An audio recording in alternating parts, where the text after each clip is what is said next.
Once again, we're having a continued discussion on the five dysfunctions of a team, the five temptations of a CEO. And we are now at the third point. How to get those fingers in this in the screen.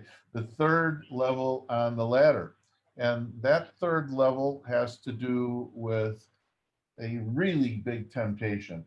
A lot of times people delay decisions for a long period of time until they're absolutely dead certain they've made the right decision. But is that wise? What's the choice, Pat? Well, what often happens when we wait for certainty is we delay these decisions and you get paralysis inside the organization. I mean, I can remember working with one of our country's largest banks. And because there was one of those dips in the economy, I think it was 2008, they actually, at one point I said, look, what can happen is if you cannot make decisions, your whole organization will be paralyzed. And I remember 12 executives around a boardroom table in the world headquarters of this company. They lean back in their chair and they go, that's what we've got. We've got incredible paralysis here. What happens when you've got this paralysis, that means the people in your organization are flying in the fog. And at some point, you've got to create clarity for them. Maybe it's not perfect clarity, but at least you've come up with creating a place where they know how to execute and move forward. What will happen, you'll see it in the organization, you'll get paralysis, employees will lose heart, executives will lose confidence, and now listen, we've talked a lot about employee engagement, but you know what I see a lot of?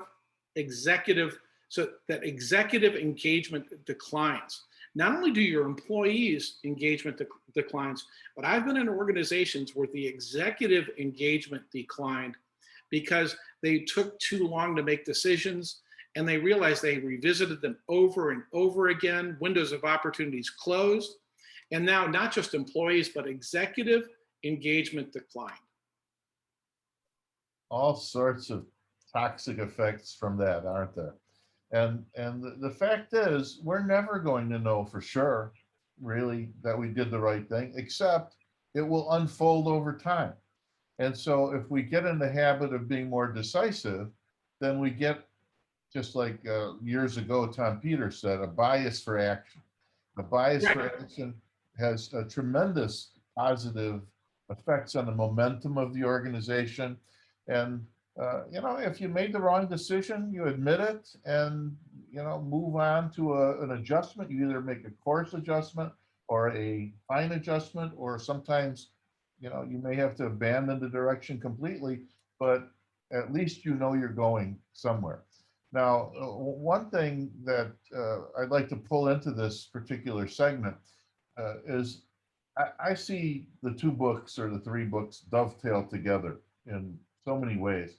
And this particular point about picking clarity over certainty feeds very directly into the four obsessions. And in the four obsessions, the second and third obsession are strive for organizational clarity and over communicate organizational clarity, or some paraphrased version of that. I may not have said it the way you would have said it, but if the CEO doesn't have clarity and if the management team doesn't have clarity, it's absolutely paralyzing, as you're pointing out. But once you have clarity, it's transformative to the entire organization. Yeah, as a matter of fact, and George, you did a great job of explaining those disciplines, but there's actually the fourth discipline is also reinforcing the clarity through your human systems. So everything that's kind of these disciplines to create a healthy organization, one is building the cohesion of the team. Then we're talking about creating clarity in the organization. When we get these two things in place, now we're both behaviorally and intellectually aligned, cohesive and clarity. And then with that clarity, now we can start to over communicate it. And then we can start to do what we said we were going to do. And nothing bothers me more than walking through a company that has all kinds of signs up with their values. And one, I was sitting having lunch with a friend of mine who used to be an assistant coach at the 49ers. Now, at this point, he was the head coach of an NFL team. We had lunch in their team room. The players were all around us. And on the wall was about a 12-foot sign that had the core values of their team. And I asked my friend, I said, hey, do you know what's right behind you? And he goes, oh, yeah, those are our core values. I go, what are they? And he goes, well, I think one of them is, and I'm like, okay, look, you've got like 10 of them up there. Let me encourage you to kind of narrow that down and really start to hit a couple of them and start talking about them, because they're not doing you any good on that wall if you can't even name them. Now, fortunately, we know one of the nice things about being a team chaplain is you learn, you can get to have really honest conversations with really influential people. And so, I'm probably nobody else in the room would call him on something like that. But we'd known each other for 20 years, and he, knew me in a whole different life. So you got to be able to not only create clarity, over communicate it, and then reinforce it through the things that you do. And George, the point you made earlier, realize that sometimes we will be wrong. That's hard to do for somebody that's invulnerable. Yes, and well, I wanted to share one of the things we did in my company is, first of all, I think that you have to have clarity in multiple ways and multiple levels. Mm-hmm. And what do I mean by that? So to your point, on the wall, you have guiding principles. And those guiding principles are very, very important, because that's how you're going to behave. That's how you're going to manifest, integrity. That's how you're going to manifest empathy for the client, empathy for the team members, and so on and so forth. So what we did was we took those guiding principles. I modeled this exactly on the Four Obsessions book. Every new hire, I personally went over our guiding principles with in an hour and 15-minute session with them. And then we repeated that annually for the entire company. Further, we built a recognition system, peer recognition, not CEO recognizing individuals, peer-to-peer recognition based on anything that was in that guiding principles presentation. And that was really a strong success. People loved to be recognized, and people went out of their way to catch someone doing something great.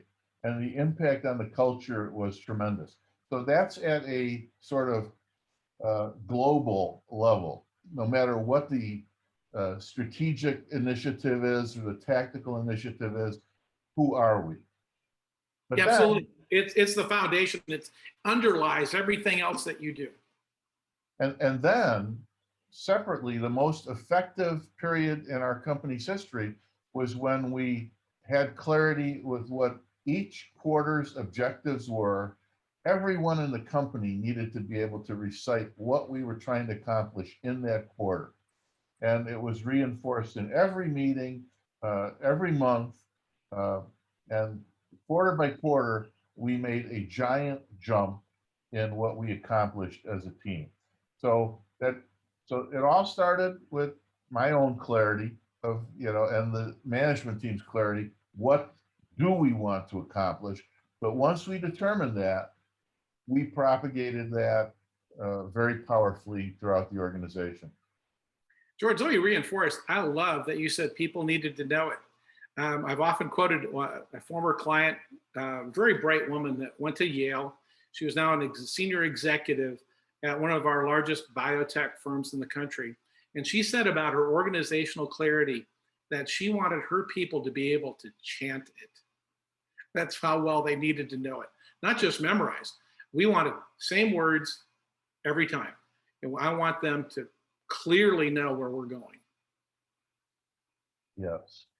Well, I don't think there's too much that could be more crucial than an organization having clarity, and it must start with the CEO. It must start with the management team, because if they don't know where we're going, how in the world will the rest of the team members know where we're going and when we expect to get there? That's right.